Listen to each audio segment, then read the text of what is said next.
સુરેન્દ્રનગર જિલ્લાના લીંબડી તાલુકામાં પીજીવીસીએલ કર્મચારીઓ ઉપર થયો હુમલો।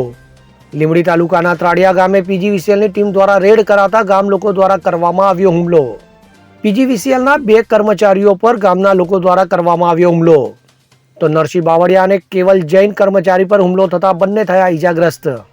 બંને ઈજાગ્રસ્ત કર્મચારીઓને સારવાર અર્થે ધંધુકા હોસ્પિટલ ખાતે આવ્યા ખસેડવામાં।